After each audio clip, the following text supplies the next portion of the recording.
अस्सलाम वालेकुम my dear students, I hope आप सब ठीक ठाक होंगे। आज हम बात करेंगे एलर्जी की ट्रीटमेंट के बारे में। इससे पहले हमने दो इंपॉर्टेंट टॉपिक डिस्कस किए हैं जिसमें टाइप्स ऑफ एलर्जन आता है और इसके अलावा हमारे पास आता है डायग्नोसिस ऑफ एलर्जी। दो बहुत इंपॉर्टेंट टॉपिक है। अगर आपने वो वीडियो नहीं देखी तो आप जाके वो वीडियो देखेंगे और ये मोस्ट आस्क्ड क्वेश्चन है पेपर में। इसके अलावा जो आज का टॉपिक है ये भी आपके जो सब्जेक्टिव पार्ट ऑफ व्यू से बड़ा इंपॉर्टेंट है। सो ये बहुत आसान सा टॉपिक है। मैंने आपके लिए इसको नोट्स की फॉर्म में कन्वर्ट किया है और इस वीडियो के डिस्क्रिप्शन में आपको मैं लिंक प्रोवाइड कर दूंगी जहां से आपको हाइपर सेंसिटिविटी का पूरा चैप्टर जो है वो अवेलेबल होगा। वहां से आप जाकर इस पूरे चैप्टर को पीडीएफ फॉर्म में हासिल कर सकते हैं। इसके अलावा आज की वीडियो में हम डिस्कस करेंगे टाइप्स ऑफ हाइपर सेंसिटिविटी के बारे में। मैंने आपकी आसानी के लिए चार जो टाइप्स हैं हाइपर सेंसिटिविटी की उसको रिटन फॉर्म में नोट्स की फॉर्म में कन्वर्ट कर दिया है। बट अगर आप उसके बारे में डिटेल्ड लेक्चर चाहते हैं तो आप फार्माकोग्नोजी की प्लेलिस्ट में जाएंगे। वहां पे आपको टाइप 1 का अलग लेक्चर मिल जाएगा, टाइप 2 का अलग मिल जाएगा, टाइप 3 का अलग लेक्चर मिल जाएगा और टाइप 4 का अलग लेक्चर मिल जाएगा। सो क्योंकि मैं ऑलरेडी ये जो हाइपर सेंसिटिविटी की टाइप्स हैं ये माइक्रोबायोलॉजी में ऑलरेडी मैं पढ़ा चुकी हूँ और इसके लेक्चर्स भी अवेलेबल हैं। सो मैं यहाँ पे इसको रिवाइज नहीं करवाऊंगी। यहाँ पे मैं सिर्फ और सिर्फ आपको नोट्स प्रोवाइड कर दूंगी ताकि आप वहाँ से जाकर लेक्चर सुन लें और यहाँ से आप अपने रिटर्न के लिए उसको तैयार कर लें। सो बात करते हैं ट्रीटमेंट ऑफ एलर्जी के बारे में। एलर्जी की जो ट्रीटमेंट है वो 3 स्टेप्स पे की जाती है। आपने तरतीब सेम रखनी है। सबसे पहले हम किसी भी शख्स को अगर एलर्जी है तो हम उसको कहते हैं कि आप अवॉइडेंस थेरेपी यूज़ करें। अवॉइडेंस थेरेपी ये होती है कि आपको जिस चीज़ से एलर्जी है आप उसको अवॉइड करना शुरू कर दें। ठीक है। फॉर एग्जांपल अगर आपको डस्ट से एलर्जी है तो आप कोशिश करें कि आप मास्क का इस्तेमाल करें, ऐसी जगहों पे ना जाएं जहाँ पे डस्ट मौजूद होती है। या अगर आपको पोलन से एलर्जी है तो आप कोशिश करेंगे कि आप ऐसे मौसम में बाहर ना निकलें जिस मौसम में फूल बहुत ज़्यादा लगते हैं, क्योंकि जिस मौसम में फूल बहुत ज़्यादा लगते हैं उस मौसम में पोलन जो है वो बहुत ज़्यादा बनते हैं।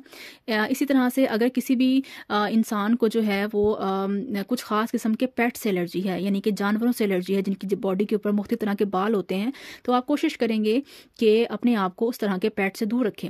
इसी तरह से अगर किसी को किसी खास किस्म के फूड आइटम से एलर्जी है, किसी को अंडों से एलर्जी है, दूध से एलर्जी है, गंदम से एलर्जी है, चावल से एलर्जी है, तो आप अपनी ज़िंदगी में से उन चीज़ों को निकाल दें। अगर आपको किसी खास किस्म की धात से एलर्जी है तो आप वो खास धात का इस्तेमाल अपनी ज़िंदगी में ना करें। आप ज्वेलरी आइटम्स ना यूज़ करें, आप परफ्यूम्स का इस्तेमाल ना करें, आप उस तरह की कॉस्मेटिक का इस्तेमाल ना करें जिसके अंदर वो केमिकल जो है वो इस्तेमाल हो रहा है। सो पहला तरीकाकार जो हमारे पास होता है वो ये होता है कि आप उन चीज़ों को अपनी लाइफ से अवॉइड करना शुरू कर दें। अगर आप उन चीज़ों को अवॉइड करना शुरू कर देंगे तो आपकी जो एलर्जी है उसको आप रोक सकते हैं। सो पहले स्टेप पे हम पेशेंट को हमेशा एडवाइस करते हैं कि वो अवॉइडेंस थेरेपी पे काम करे।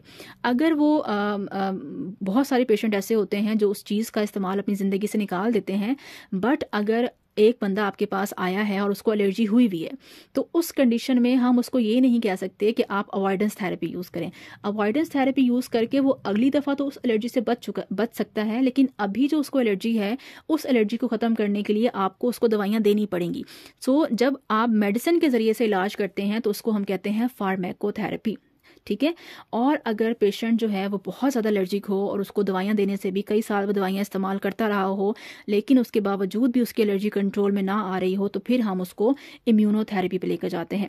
इम्यूनोथेरेपी जो है वो एक लंबा प्रोसीजर होता है। इसमें जो है वीकली इंजेक्शंस लगते हैं पेशेंट को और ये 4 से 5 साल का प्रॉपर कोर्स होता है। जब आप ये 4 से 5 साल का कोर्स कर लेते हैं तो पूरी ज़िंदगी के लिए आप उस एलर्जी से अपने आप को फारिग कर लेते हैं। सो आपने तरतीब याद रखनी है। सबसे पहले हम बात करते हैं what is avoidance therapy. Avoidance therapy में बड़े सिंपल से मैंने पॉइंट्स लिखे हैं। आप चाहें तो अपनी मर्जी के पॉइंट्स भी यहाँ पे ऐड कर सकते हैं। सबसे पहले आप एक पोलन मास्क का इस्तेमाल करें जब आप किसी घास में मूव कर रहे हैं और अपने घरों में रहें और दिन के टाइम या जब तेज़ हवा चल रही होती है उस टाइम बाहर जाने से अवॉइड करें। ये उन लोगों के लिए है जिनको पोलन से एलर्जी होती है, क्योंकि जब हवा चल रही होती है या सुबह का टाइम होता है उस टाइम फूल खिल रहे होते हैं तो वहाँ पर पोलन्स बहुत ज़्यादा होते हैं, तो वो पोलन्स हवा के साथ शामिल होंगे, आपकी नाक में एंटर होंगे और आपको एलर्जी हो सकती है।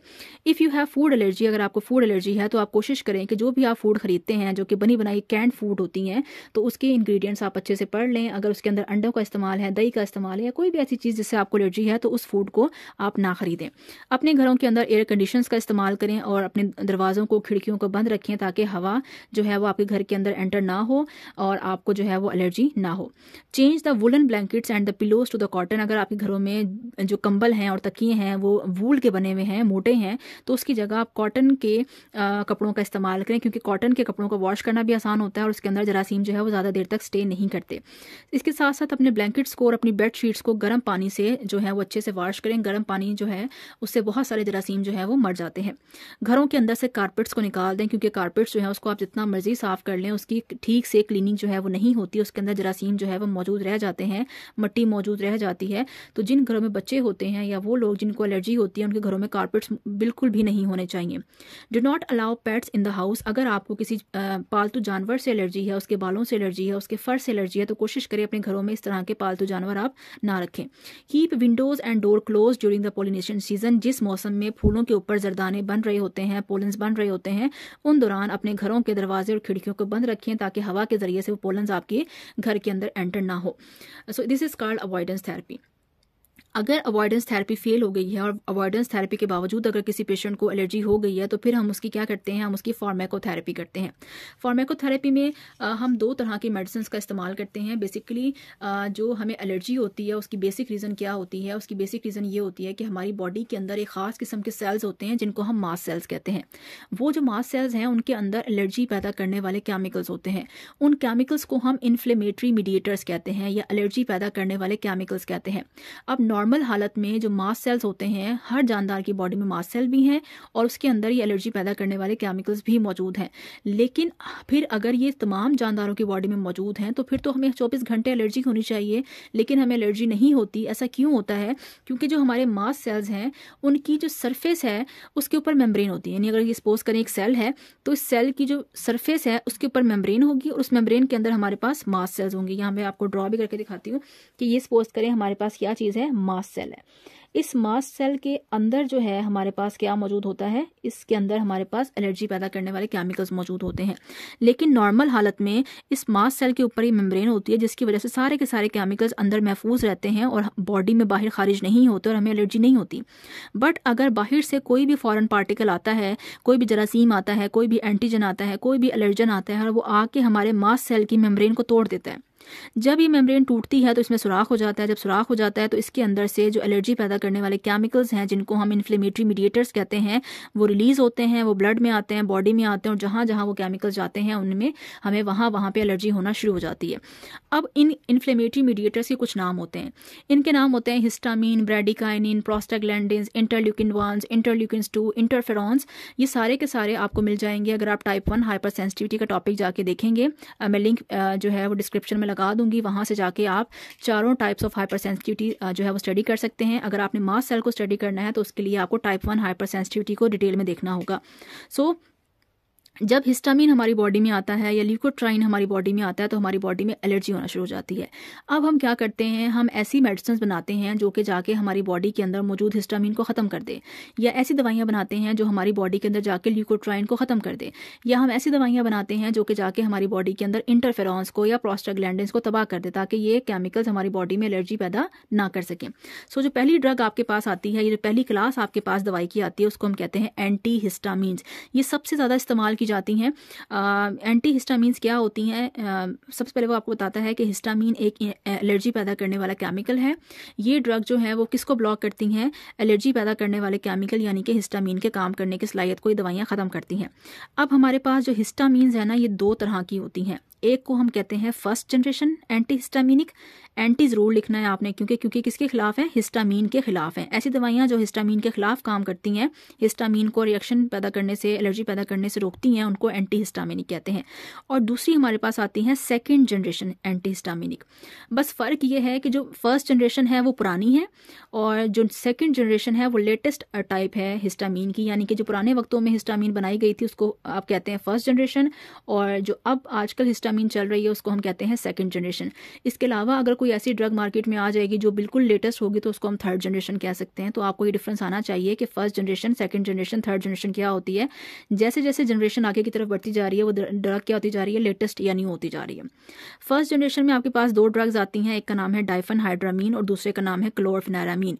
ये सॉल्ट्स के नेम हैं, ये ब्रांड नेम नहीं है, ये मुख्तलिफ ब्रांड नेम के नाम से आपको मार्केट के अंदर मिल जाएंगे। जब भी आप मेडिकल की फील्ड में आएंगे हमेशा आप जो है वो सॉल्ट नेम याद करेंगे, ब्रांड नेम हम याद नहीं करते, क्योंकि ब्रांड नेम जो है वो सिर्फ पाकिस्तान में तो चल सकते हैं, लेकिन अगर आपने दुनिया में कहीं और जाके जॉब करनी है, कहीं और मूव करना है, तो वहाँ पे पाकिस्तानी ब्रांड नहीं चलेंगे। वहाँ पे आपको क्या आना चाहिए, वहाँ पे आपको सॉल्ट का पता होना चाहिए।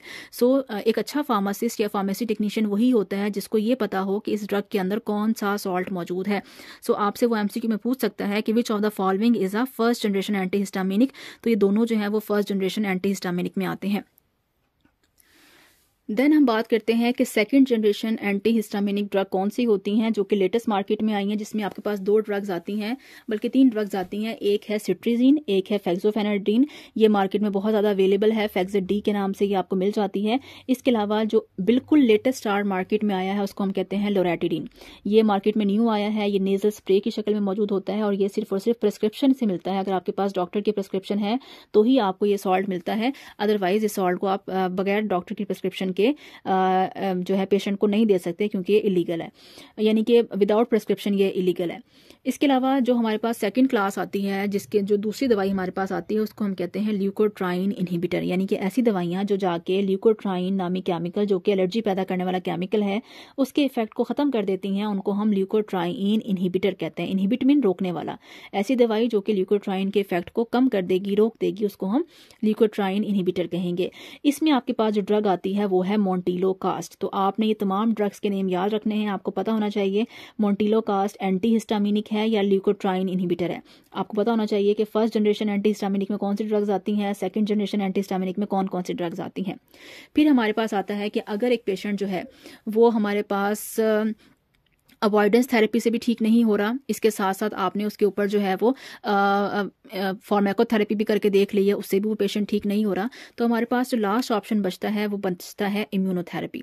इम्यूनोथेरेपी क्या होता है? इम्यूनोथेरेपी एक लंबा प्रोसेस है जिसमें हम क्या करते हैं कि जिस पेशेंट को जिस जरासीम से एलर्जी होती है हम उस पेशेंट की बॉडी में वही जरासीम जो है वो इंजेक्ट करते हैं, ठीक है, उसको डाइल्यूट करके उस जरासीम को पेशेंट की बॉडी में इंजेक्ट करते हैं और उसमें थोड़ी सी म्यूटेशन करते हैं, थोड़ी सी चेंजेस करके पेशेंट की बॉडी में इंजेक्ट करते हैं। जब मल्टीपल टाइम वही जरासीम एक खास तरीके से पेशेंट की बॉडी में डाला जाता है तो पेशेंट की बॉडी जो है वो उस जरासीम के खिलाफ रिएक्शन करना या उस जरासीम के खिलाफ अमल करना छोड़ देती है।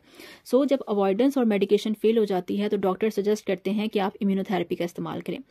ट्रीटमेंट शुरू होती है with the injection of allergen solution. तो हम क्या इंजेक्ट करते हैं पेशेंट की बॉडी में? उसी एलर्जन का सोल्यूशन बना के पेशेंट की बॉडी में एंटर करते हैं जिससे पेशेंट को एलर्जी होती है, और इसको एक हफ्ते में 1 दफ़ा भी लगाया जा सकता है या 5 दफ़ा भी लगाया जा सकता है, डिपेंड करता है कि पेशेंट कितना एलर्जिक है।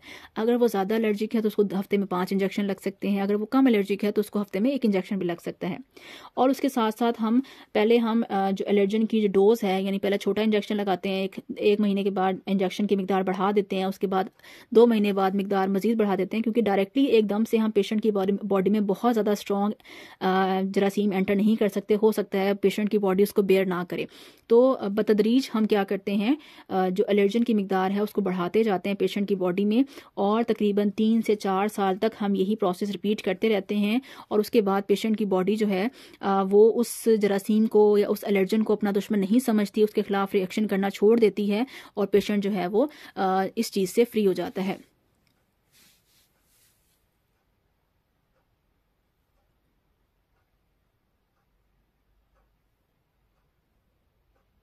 उसके बाद हम बात करते हैं टाइप्स ऑफ हाइपर सेंसिटिविटी की।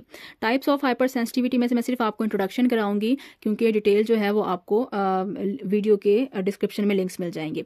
हाइपर सेंसिटिविटी की जो टाइप थी वो 1963 में 2 साइंटिस्ट थे जिसका नाम था जेल्स एंड कॉम्स। ये 2 साइंटिस्ट थे, इन्होंने मिलकर 1963 में हाइपर सेंसिटिविटी की टाइप जो है वो इंट्रोड्यूस करवाई। उन्होंने कहा जी हाइपर सेंसिटिविटी 4 तरह की होती है, एक होती है टाइप 1, टाइप 2, टाइप 3 और टाइप 4। आपने ये जो टेबल है इसको बहुत अच्छे से याद करना है, आपके आधे से ज़्यादा एमसीक्यूज जो हैं वो इसी टेबल से निकलेंगे। अगर इसमें से कोई एमसीक्यू आएगा तो वो ज़्यादातर या आप कह दें 80% एमसीक्यूज जो हैं टाइप्स में से वो यहीं से निकलेंगे।